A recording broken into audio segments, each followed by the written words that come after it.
Welcome to AI and Warfare. Buckle up for a fast-paced conversation. The lightning-fast adoption of AI-enabled technologies, such as ChatGPT, have supercharged recent conversations about how AI promises to transform the future of warfare. But will it, and how? Is the technology ready, or is it overhyped? Are military institutions ready? Are the right companies ready to work with the military? This panel, representing industry and the Department of Defense, will unpack these questions and more. Please welcome to the stage our moderator, Rajiv Chand from Wing VC, and this impressive panel, Tara Murphy-Doherty, the CEO of Govini, Torsten Rehl, the co-founder and co-CEO of Helsing, and Dr. Craig Martell, the Chief Digital and Artificial Intelligence Officer for the United States Department of Defense. Rajiv, over to you. Everybody, join me in welcoming Tara, Torsten, and Craig to TechCrunch. Welcome, guys. Yeah. Thank you. So I'm going to start this session with you, Craig. Okay. What does generative AI mean to the Department of Defense? And is it hype or is it real? Do you want me to be honest, or you want me to give the actual pitch that I normally say? Oh, totally honest. I think it's probably 70% hype, but my team doesn't like when I say that. And the reason is because I could be wrong. And it's really important. My individual personal opinion is actually not the relevant point. I think there is a gap between where research, like as a computer scientist, I am hyper excited about the research that's happening now. Large language models are doing some of the coolest things in my career. And then there's what companies are selling, and I think there's a gap there. Now, the question is, how big is that gap? And so we've been spending, and again, my opinion is not the relevant point, so we've been spending a lot of energy trying to figure out how to characterize that gap and how we can measure that gap, so both we as consumers can say, well, that's something we can buy and it will actually solve our problems, and companies can say, ooh, well, we want to aim towards a particular point so that customers will want to buy our stuff. How many folks agree? AI is 70% hype, and how many folks disagree? AI is 70% hype. Okay, maybe 5%. How many folks disagree with that statement? You think it's more hype? You think it's 80? They're saying that. Torsten and Tara, your thoughts? Yeah, it depends on which part of AI we talk about. So what we found with generative AI, what happened with ChatGPT about 9 months ago or so, is that it became much easier to explain what AI is, and everyone got interested in AI, and everyone understood actually it's a big deal. To what extent generative AI is actually applicable right now for the big problems that we need to solve with AI in the defense space, I think is a different matter. There are different deep learning approaches right now where we can get 10x capability gains without generative AI. So I think I agree with that. Yeah, so more than anything else, I think it's been the perception that's really been helped, so people now get AI as a big deal. Tara, I think maybe we just need a little bit more imagination, guys. So when you mention that the Department of Defense is focused on the gap between what generative AI can do today and what companies are claiming, shouldn't we actually, as a department, be focused on where is the military today, and does your commercial offering get me a little bit farther? So I think that I'm saying something really analogous, so I don't think I'm saying something contradictory to that. I think what we need to focus on is not technology, but capability and necessary capabilities to deliver a mission. There you go. And if we can get that as clear as possible, then we can have a perfectly rational conversation about whether the technology being delivered satisfies that capability or not. So I think we're in alignment there. So Craig and Tara, do you think that AI will transform that capability set for the US military? I think it will, absolutely. I think the question is over what time period, and what do we decide the ongoing role of the human in the loop needs to be? Where does that human exist? But also we should realize that, especially if we're thinking about, well, how are great commercial entities using AI and generative AI capabilities today? For the military, it doesn't just have to be on the battlefield. Correct. You know, great companies are putting AI into their own product offerings, their equivalent of their weapons systems and military platforms, and then they're using it in everything they do. DoD needs to do the same, and the applications for generative AI in that sense are huge. Craig, do you agree that AI will transform the US military's capabilities? Absolutely, and it already has. I mean, as you mentioned earlier, the transformer technology that's happened since 2017 has already transformed our capabilities, like the ability to interpret images, the ability to search through text, the ability to talk to your systems. These are massive transformations that have taken place in AI. So my sort of drop the mic 70% really was about generative AI hype. But AI in general, I think, has been massively impactful in the US DoD, and will continue to be so. And then Craig, talk a little about your generative AI framework that you're working on. Yeah, oops, so sorry. That was irritating, wasn't it? So when we look at, when we just launched something called Task Force Lima, and Task Force Lima, only because they like the letter L, it has no other meaning than that, really has two parts to it. The first part is for us to analyze internally what's the actual demand for generative AI within the Department of Defense, and can we categorize that into categories where we think it's safe to use and where we think that there are still some dangers that need to be mitigated. And the largest danger for us is hallucination. Hallucination can't be the responsibility of the user. Solving hallucination cannot be the responsibility of the user. The system has to come with that kind of integrity already built in. And so we're doing that internally, but we also want to push externally to say, what is sort of a maturity model for large language models? Analogous to autonomous driving, level 1 through level 5. What's the beauty of that autonomous driving ranking system? Well, you can see that the industry kind of asymptotically reached level 3, and then there are some companies working for 4 and 5, but then we know what we can buy from which companies because it's clearly laid out what it means to be level 1, 2, 3, 4, or 5. I'd like to see something analogous for AI technologies so we can actually, with measurable acceptability conditions, where we can say your offering is level 3, ooh, we need a level 3, perfect. You're shooting for level 4, you're not quite there, but let's keep talking, and maybe there's some funding that we can help get you to level 4. This sort of maturity model worked really well for autonomous driving, and I'd love to see it for generative AI as well.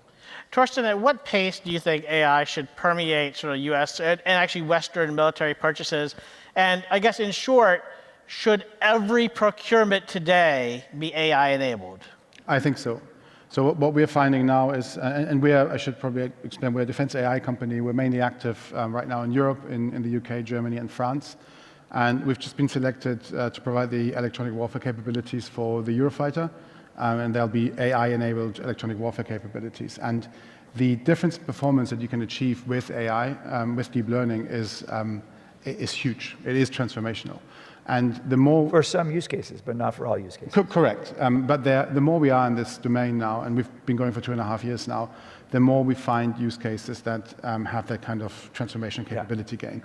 And I think there should be a real sense of urgency in democratic countries to start deploying this technology, do it in a responsible way, which I guess we get a chance to talk about as well, but do so swiftly. And in some cases, in some pockets, that happens, but in many others, it doesn't happen right now.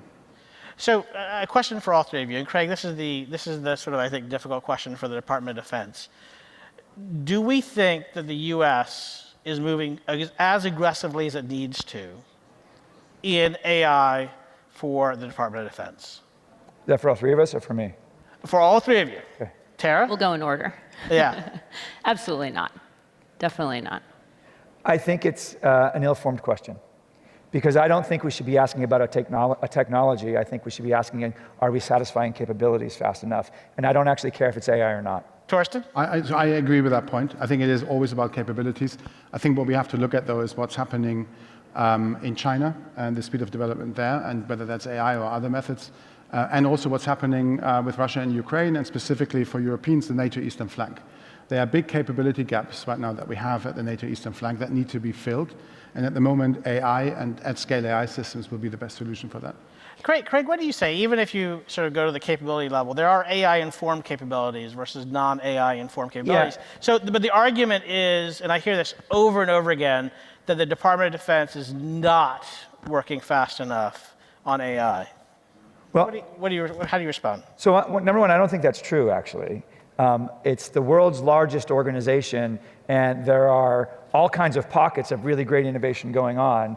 And so I think it's hard to talk about it monolithically. So I think that's important.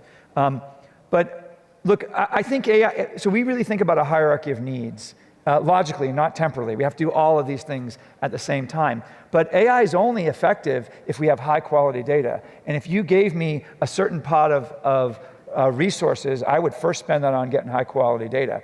Secondly, I would spend it on a good analytics dashboard and metrics so we can measure our success. Because I think 80% of the use cases that I've heard within the DoD for AI are satisfied by quality data and being able to know where my stuff is. And so, sure, there are some exquisite use cases for AI, and I think we should jump on those as quickly as possible. Excuse me, quickly as possible, and we are, and we really try to support that. But I think we shouldn't put the cart before the horse. And even though AI sells right now and it's the sexiness, I would much prefer to spend my energy on building a data mesh that allows ourselves and our partners and allies to have access to the data they need. I agree with that. Can I chime in? So first of all, the point about the amount of activity happening in DoD is an important one. So over the past few years, the Department of Defense, if you look, forget the budget request, which is the plan, look at what the spending is. Look at how much money goes out the door every year on artificial intelligence, machine learning, autonomy, and related technologies. And it's over $8 billion a year. There is, to your point, Craig, a tremendous amount of work being done. And that work isn't all science projects. You know, you mentioned Transformer. We've seen the collaborative aircraft advancements. There's a lot of translation of those efforts into what I would argue are military capability.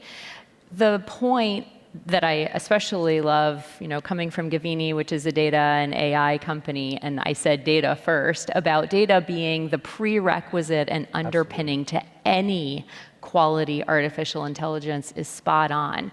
And it's not that I want DoD to just throw more money at this. You know, that number I just mentioned, $8 billion a year, is pretty big to begin with. It's that those table stakes elements, I consider them table stakes, of quality data at scale available across the enterprise, and analytics and indicators on top of that.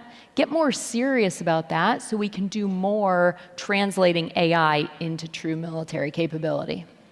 I 100% agree with that strategy. In fact, that's what we're moving out on, exactly that strategy. Even with $8 billion, is the US behind China in its AI and AI-enabled capabilities in the military? I'd argue yes to that. I'm starting to sound like the pessimist in the group. Look at China's stated vocal aims in this regard. Look at their amount of spending into artificial intelligence. They have been so outspoken, the Chinese Communist Party, to be clear, about unseating the United States in its global leadership position, and in particular, using artificial intelligence as a way to do that. And the United States has been, in comparison, relatively muted. Now, the department's AI strategy is an example of a counterpoint to that.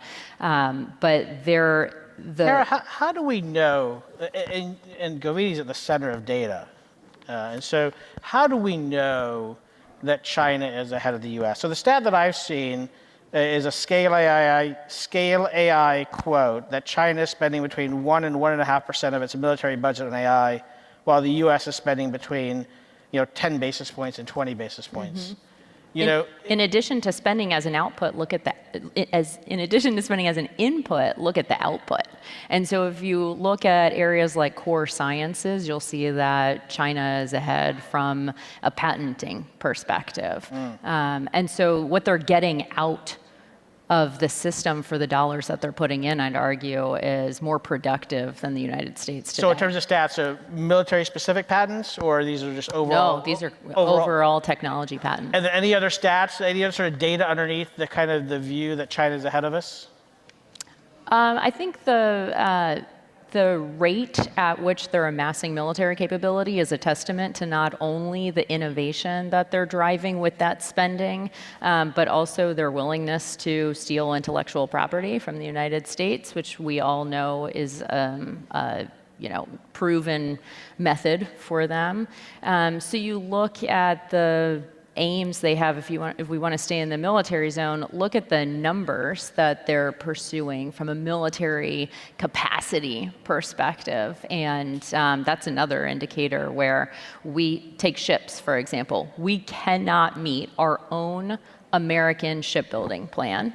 And yet the Chinese are wildly outpacing us in that development. Torsten, from the European perspective, is Europe ahead or behind China in its AI and AI-enabled capabilities for its military? Well, we only have anecdotal evidence right now, but and quantitative evidence like number of patents is always a bit hard to actually judge to what extent that actually is valid or not. But what we're seeing is that China has a different attitude to collecting data, for starters. They're much more, I think, happy to collect huge volumes of data. They're much more used to doing that, and also then to applying this. China has civil fusion, military fusion, so they are able to compel civilian companies to work with the military in a way that we rightly can't.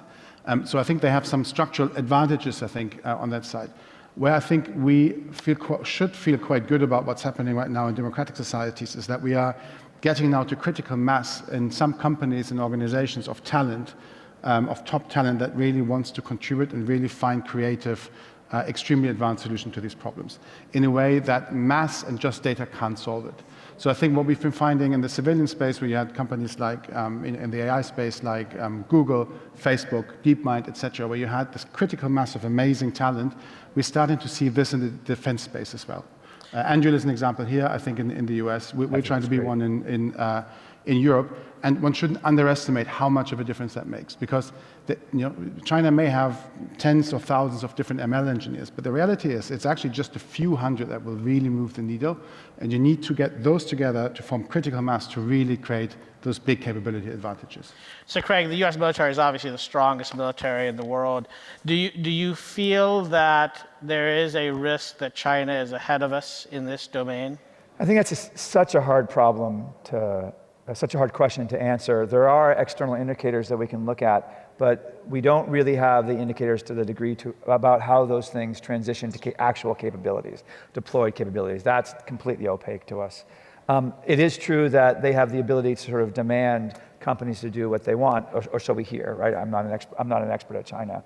I'm actually very sanguine, though, because I think we do a really good job of transitioning the best technology to the use cases that we need fairly quickly. I know not as quickly as companies would like, but is there I grew up in mobile, and I remember the burning platform, metaphor by Nokia's CEO many years ago. This is not analogous to that, but should that 8 billion be 80 billion, and it should go from 8 to 80 much sooner than it is?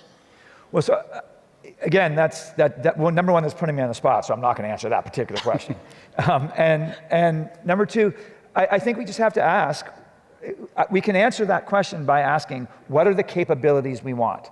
I do not believe a priori there's some amount of money we should spend on any particular technology. We have to ask, what's the mission? What are the capabilities we want for that mission? And what do we need for those capabilities? It might be some brand new transformer system. It might be some old and crusty linear regression, logistic regression based system, or it might be a good dashboard to help a decision maker make the decision more quickly. Those latter ones we wouldn't call AI today. So I'm really hesitant to say we need more AI. We need to be clear about what the capability gaps are that we have, and figure out how we can better work, completely agree, better work with industry to fill those capability gaps. Let's turn to use cases. So I read, Craig, I don't know if this is accurate or not, but I read that your office has 700 or so AI projects under its review. That was a GAO study, I think, from earlier this year. But whatever the case may be, what are the one or two use cases that you are most excited about, that you would love this room of founders to work on to help you enable through AI technology? Look, we need anytime we can understand our environment better, that is a huge win. So computer vision, huge jumps in the last 10 years. Let's keep pushing that. Let's keep figuring out how computer vision can fit into particular missions for particular capabilities. Natural language processing, you are 100% right. There are billions of dollars in potential savings if we can make our business processes better. Help me with natural language processing there, because our documents aren't even readable by humans. Never mind, so the data might be hard, right? And I would love to see the promise of large language models. Here's my problem with large language. I'm gonna put my science hat on for a second. There's nothing about the loss function that constrains them to tell the truth, and there's nothing about the loss function that constrains them to reason correctly. Stop selling me magical systems that will answer my questions. I just don't think it's true. I think saying, yeah, we'll get to hallucination later is disingenuous. Solve that problem. Build me systems where I can ask questions and get trustworthy answers because people's lives are on the line. I would be super excited about that. I'll just give an example of that point. Solve it? I'll buy it. Solve it? Yes. Great, let's go talk. Great. So perfect. I'm kidding, that was not a promise of a contract in any way, shape, or form. I'm going to hold him to it. So one of the things that Gavini software is used for is supply chain analysis. Absolutely. So you're a program executive officer, a program manager for that next generation unmanned undersea vehicle. And you're trying to figure out, beyond that one company you did award the contract to, who are the literally hundreds of thousands of suppliers that feed into that. We have heard from program managers who are afraid of data and afraid of AI. We hear things like, you can't give me the wrong answer. No data is better than bad data. Not knowing something is better than being told something and it's incorrect. That approach of I'm afraid of what I don't know, or my inability to either trust the data or be wrong in a decision because of it, has to change if we're gonna move past where we are today and actually do this well. So this is why we need this maturity model. I agree with this. Because then you can say, here's a use case like first draft generation. Totally okay if first draft generation has hallucinations because you're responsible for getting rid of them and your job is on the line, right? And there might be, say, let's call it a level 1. Sure. Level 5 might be, I am a new doctor working a robotic surgical system, robotic surgery system, and I have to ask it a question. I'm pretty sure we want 5 nines accuracy there. And we don't want it to cut in the wrong place. And you can imagine military context where we would want 5 nines accuracy. And a level 3, which might be what you're saying, might be something like information retrieval, where there's a confidence level attached to each of the facts. Exactly. I'm open to all of those things, but we have to be able to classify the use case and specify the acceptability conditions. If my office can help us as a community specify those acceptability conditions, then you can take away that fear. Then we can go to someone and say, yes, you can buy it if these acceptability conditions are met, and then you can demonstrate that you've met them. That's part of our goal for Task Force Lima. I think that makes a lot of sense. As soon as you drill down from something that is unmanageable in the ecosystem of the data that they have to work with to something that is manageable for a human to make decisions around, that risk plummets. Torsten, your very quick thoughts on kind of use cases that you're most excited about or eager to solve. Yeah, there are already a number of, I think, very large use cases. So they're not niches, they're, I think, quite broad, where I can make a transformational difference. One of them is electronic warfare. I think in a few years' time, most electronic warfare will be AI enabled. It will have to be. We won't have a chance otherwise against software-based emitters.